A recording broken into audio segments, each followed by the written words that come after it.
Grumble and Growl on Oria TV. Hello and welcome back to Grumble and Growl. Grumble, growl, grumble, growl. I'm Gail Tosh, your host, as we examine issues from the local to the global perspective. Today, folks, we are talking about one of my favorite things, pets. Yes, anyone who knows me in real life knows that I love animals. And if you don't know me in real life, well, now you know. I love animals. I love cats, I love dogs, I love birds, I love them all. Okay? I love all the animals, and you know what? I'm so lucky they love me back. There have been times in my life, and if you're an animal lover, you know this too, where my animals have literally saved my life. And so here we are, we're post-COVID, right? During COVID, we had all these animals being rescued from the shelters. The shelters were empty, but now we're post-COVID. And like a lot of things post-COVID, we're going back to the way things were. There's a lot of animals in the shelters again. And one of the things that I know as an animal lover is that we need to make sure that every dog and cat in this world is a wanted dog and cat. Because when we have too many dogs and cats out there, they become feral. And feral animals carry diseases and they're dangerous to people. One of the things we can do is make sure that our pets have fantastic veterinary care. And one of those things that we get done at the vet is to have our pets spayed and neutered. So today, folks, we have an excellent show about spaying and neutering your pets. I would like to introduce you to Deanna Rodriguez.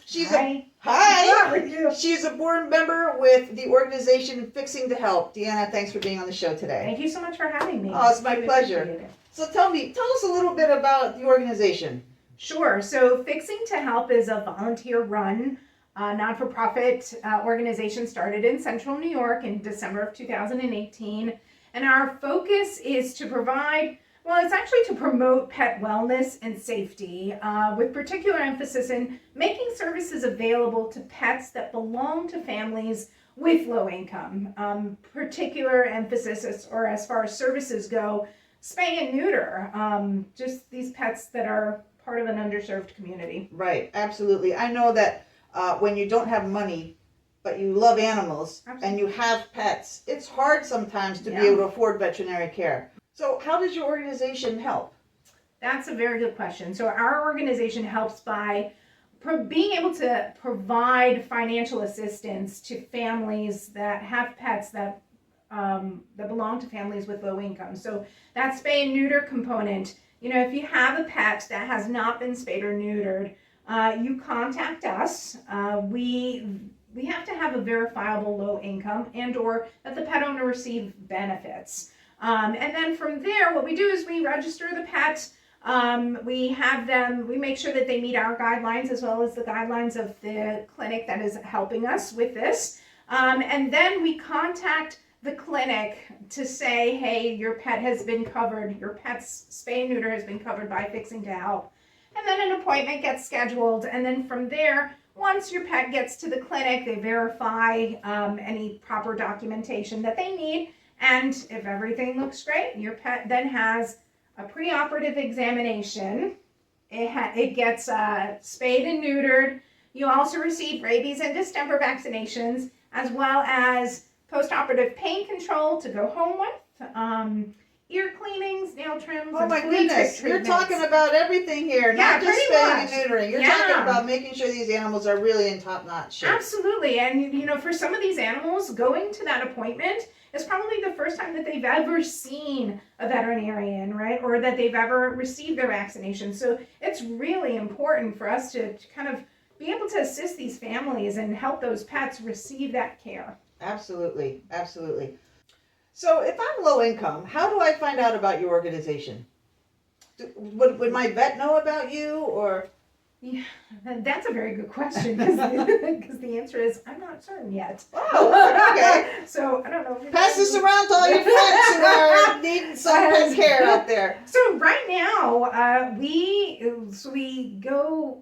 the primary way people know about us is pretty much word of mouth. Mm-hmm. We do have a Facebook group that they can look us up. It's Fixing to Help CNY at CNY Spay and Neuter Initiative. We have a website, which is www.fixingtohelpcny.com. You can also contact us via phone, and our phone number is To be determined. To be determined. We will get that to you. Yes, I will get that information to you. I don't call myself. That's why I don't know. But also families that have enrolled through our program, contact other families and say, hey, they helped us out a lot. You know, consider them. And that's how we get a lot of our families is word of mouth.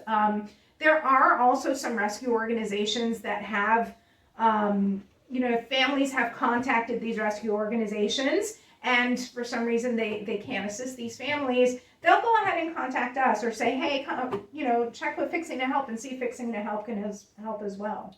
Oh, that's great that these organizations, you all work together to make sure that the pets get the care that they need, which is really, it's really helpful to families with low income. I mean, I know low income families who have pets who struggle trying to get the vet care that they need.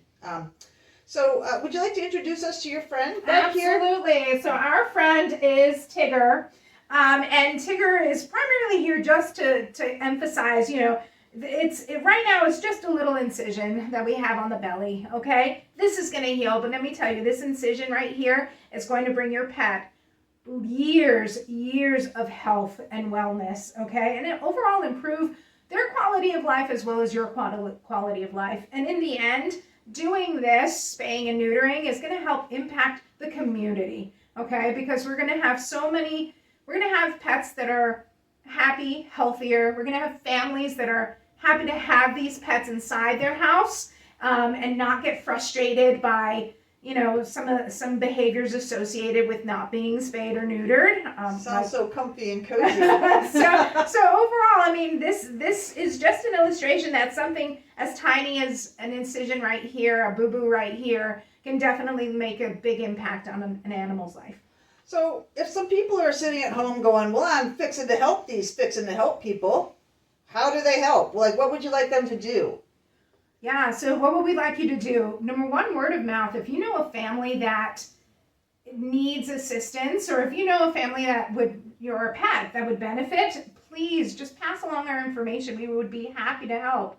The other thing is, if you'd like to donate as well, you can absolutely donate through our website. There is a donate section there, and you can actually donate through our Facebook page as well. Great. All right, is there anything else that Tigger and yourself would like the people at home to know?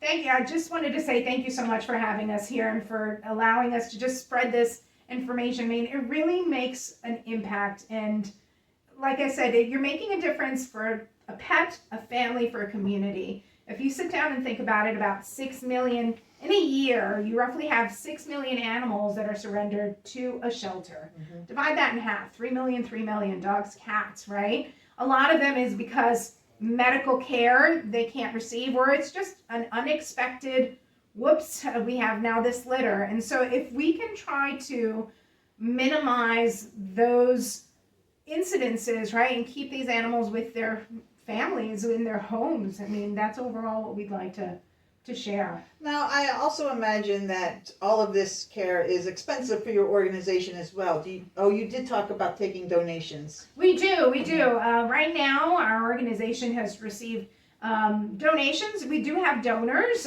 We have also received some grants as well. Great. Yeah. Okay. So thank you, Deanna. Thank you, Tigger. It was nice talking to you guys. Thanks for stopping by. Thank you so much.